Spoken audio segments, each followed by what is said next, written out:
जय हिंद साथियों, कैसे हैं आप सब। उम्मीद करती हूँ आप सब अच्छे होंगे। तो आज का जो हमारा टॉपिक है वो है जियोलॉजी।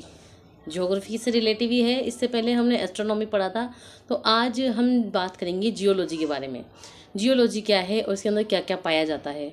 तो ज्योग्राफी के अंदर का ही ये कोई एक छोटा सा चैप्टर है जिसके बारे में हम चर्चा कर रहे हैं।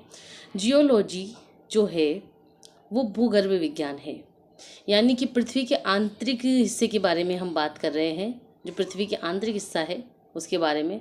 तो जियोलॉजी जो है वो एक भूगर्भ विज्ञान है। इसके अंदर कोर, मेंटल और क्रस्ट ये सब पाए जाते हैं। ये इसकी परतें होती हैं, पृथ्वी की परतें। क्योंकि हम गर्भ के अंदर की बातें करें तो अंदर की बातें भी होंगी। तो सबसे नीचे नीचे है कोर, उसके ऊपर है मेंटल, बीच में मेंटल होता है, और ऊपरी ऊपरी जो सतह होती है वो होती है क्रस्ट। क्रस्ट सबसे कम सतह होती है, 1% होती है। तो जैसे ही जब क्रस्ट पर दरार पड़ती है तो बीच का जो मेंटल है वो बाहर निकल जाता है। तो उसको कहते हैं ज्वालामुखी का फटना। मैग्मा जो है वो तरल अवस्था में है, प्लाज्मा अवस्था में धधकता हुआ मैग्मा जो है वो पृथ्वी के ऊपरी जो सतह है क्रस्ट, उसकी दरार पड़ने पर बाहर निकलता है ज्वालामुखी के थ्रू, जिससे अग्नि चट्टान और अवसादी चट्टान का निर्माण होता है। और इससे कई सारी चीज़ें पाई जाती हैं, हमें कई सारी चीज़ें प्राप्त होती है, संगमरमर और बहुत सारी धातु वगैरह, बहुत सारी चीज़ें हमें इससे क्या है प्राप्त होती है। किससे?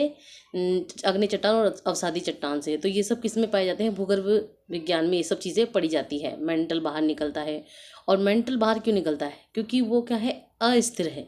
उसकी अस्थिरता के कारण वो क्या करता है, गति करता है, और गति करने पर ऊपर जो है दरार कर देता है और फिर बाहर निकल जाता है, और इससे हमें ये सब चीज़ें प्राप्त होती हैं।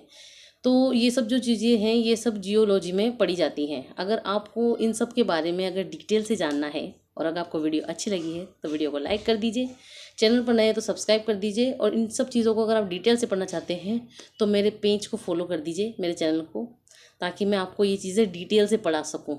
आज के लिए बस इतना ही। जय हिंद, जय भारत।